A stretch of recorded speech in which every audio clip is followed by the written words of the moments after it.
ಸ್ನೇಹಿತರೆ, ಎಲ್ರಿಗೂ ನಮಸ್ಕಾರ. ನಾನು ಜನನಿ ವತ್ಸಲ. ಸ್ನೇಹಿತರೆ, SLC ರಿಸಲ್ಟ್ ಬಂತು. ಲಕ್ಷಾಂತರ ವಿದ್ಯಾರ್ಥಿಗಳು ಪಾಸ್ ಆಗಿದ್ದಾರೆ ಹಾಗೂ ಒಂದಷ್ಟು ವಿದ್ಯಾರ್ಥಿಗಳು ಫೇಲರ್ ಆಗಿದ್ದಾರೆ. ದಯವಿಟ್ಟು ಅವರು ಸಹ ಚಿಂತನೆ ಮಾಡಬಾರ್ದು. ಇರುವಂಥ ಮತ್ತೊಂದು ಅವಕಾಶಗಳನ್ನು ಸದುಪಯೋಗ ಮಾಡಿಕೊಂಡು ಚೆನ್ನಾಗಿ ಓದಿ ಅವರು ಸಹ ಪಾಸ್ ಆಗಲಿ ಅಂತ ನಾನು ಕೇಳ್ಕೊತೀನಿ. ಈಗ ಉತ್ತೀರ್ಣ ಆಗಿರುವಂತಹ ವಿದ್ಯಾರ್ಥಿಗಳು ಮತ್ತು ಅವರ ಪೋಷಕರು ತುಂಬ ಎಚ್ಚರಿಕೆಯಿಂದ ಮುಂದಿನ ಹೆಜ್ಜೆಯನ್ನು ಇಡಬೇಕಾಗಿದೆ. ಈಗ SLCಯ ನಂತರ ವೃತ್ತಿ ಮಾರ್ಗದರ್ಶಕವನ್ನು ನೀವು ಪಡೆದುಕೊಳ್ಬೇಕಾಗಿತ್ತು. ಕೆಲವರು ಪಡ್ಕೊಂಡಿರ್ತಾರೆ, ಬಟ್ ಕೆಲವರಿಗೆ ರ್ಯಾಂಡಮ್ ಆಗಿ SLCಯನ್ನು ಮುಗಿಸಿರ್ತಾರೆ. ಆದರೆ ವಾಟ್ ನೆಕ್ಸ್ಟ್, SLCಯ ನಂತರ ಮುಂದೇನು ಅನ್ನೋಂಥದ್ದು ಈಗ ಕೂತ್ಕೊಂಡಿದೆ. ಸೊ ದಯವಿಟ್ಟು ನಾನು ಕೇಳ್ಕೊಂಡಲ್ಲಿ ವಿದ್ಯಾರ್ಥಿಗಳು, ನಾವು ಸಹ ಒಂದು ವಿದ್ಯಾರ್ಥಿಯ ಲೈಫಲ್ಲಿ ಇರುವಾಗ ನನ್ನ ಸ್ನೇಹಿತರು ಈ ಕೋರ್ಸ್ ತಗೊಂಡು, ನನ್ನ ಸ್ನೇಹಿತರು ಈ ಕಾಲೇಜಲ್ಲಿ ಸೇರಿಕೊಂಡು ಅವ್ರನ್ನ ಬಿಟ್ಟಿಡೋಕ್ಕೆ ಆಗಲ್ಲಪ್ಪ ಅನ್ನುವಂಥ ನಿಟ್ಟಿನಲ್ಲಿ ನಮಗೆ ಇಷ್ಟ ಇದೆಯೋ ಇಲ್ವೋ ಅನ್ನುವಂಥದ್ದು ಹೋಗಿ ಸೇರ್ಕೊಂಡ್ಬಿಡ್ತಾ ಇದ್ವಿ. ಸೊ ದಯವಿಟ್ಟು ಆ ತಪ್ಪನ್ನು ಮಾಡಬೇಡಿ. ನಿಮ್ಮ ಗುರಿ ಸ್ಪಷ್ಟವಾಗಿದ್ದರೆ, ನಿಮ್ಮ ಗುರಿ ಸ್ಪಷ್ಟತೆ ಇಲ್ಲ ಅಂದ್ರೂ ಸಹ ಕೂತ್ಕೊಂಡು ಯೋಚನೆ ಮಾಡಿ ಯಾವುದನ್ನು ತೆಗೆದುಕೊಂಡ್ರೆ ನಮ್ಮ ಮುಂದಿನ ಭವಿಷ್ಯಕ್ಕೆ ಉತ್ತಮವಾಗಿರುತ್ತೆ, ಹಾಗೂ ನನಗೆ ಯಾವುದನ್ನು ತೆಗೆದುಕೊಳ್ಳುವ ಅರ್ಹತೆ ಇದೆ, ಶಕ್ತಿ ಇದೆ, ಯುಕ್ತಿ ಇದೆ ಅನ್ನುವಂತಹದ್ದು ಸಹ ತೀರ್ಮಾನ ಮಾಡಿ ವಿದ್ಯಾರ್ಥಿಗಳು ಮತ್ತು ಪೋಷಕರು ಸಹ ತೀರ್ಮಾನ ಮಾಡಿ ನೀವು ನೆಕ್ಸ್ಟ್ ಹೆಜ್ಜೆಯನ್ನು ಇಡಿ.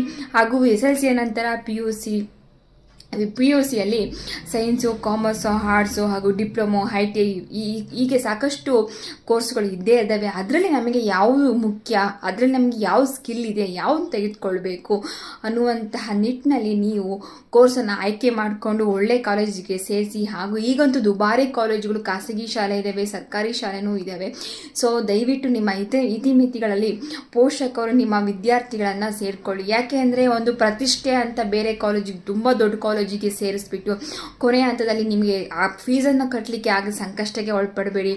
ಹಾಗೂ ವಿದ್ಯಾರ್ಥಿಗಳನ್ನು ಇದೇ ಕಾಲೇಜಿಗೆ ಸೇರ್ಕೋಬೇಕು, ಇದೇ ದೊಡ್ಡ ಕಾಲೇಜು, ಅಲ್ಲಿರುವಂತಹ ಅಲಂಕಾರಕ್ಕೆ ನೀವು ಮಾರು ಹೋಗ್ಬಿಟ್ಟು ಇದೇ ಕಾಲೇಜಿಗೆ ಹೋಗಬೇಕು, ದೊಡ್ಡ ದೊಡ್ಡ ಕಟ್ಟಡಗಳು ಅನ್ನುವಂಥದ್ದು ಹೋಗಬೇಡಿ. ದಯವಿಟ್ಟು ಹೇಳ್ತಾ ಇದೆ, ನಿಮ್ಮ ಸ್ಕಿಲ್ಗೆ ಸಂಬಂಧಪಟ್ಟಂಗೆ, ನಿಮ್ಮ ಗುರಿಗೆ ಸಂಬಂಧಪಟ್ಟಂಗೆ ಹಾಗೂ ನಿಮ್ಮ ಸಾಮರ್ಥ್ಯಕ್ಕೆ, ನಿಮ್ಮ ಶಕ್ತಿಗೆ ಸಂಬಂಧಪಟ್ಟಂಗೆ ನಿಮ್ಮ ಕೋರ್ಸ್ಗಳನ್ನು ಆಯ್ಕೆ ಮಾಡಿಕೊಳ್ಳಿ ಅಂತ ನಾನು ನಿಮ್ಮಲ್ಲಿ ವಿನಂತಿ ಮಾಡ್ಕೊಳ್ತಾ ಇದ್ದೀನಿ.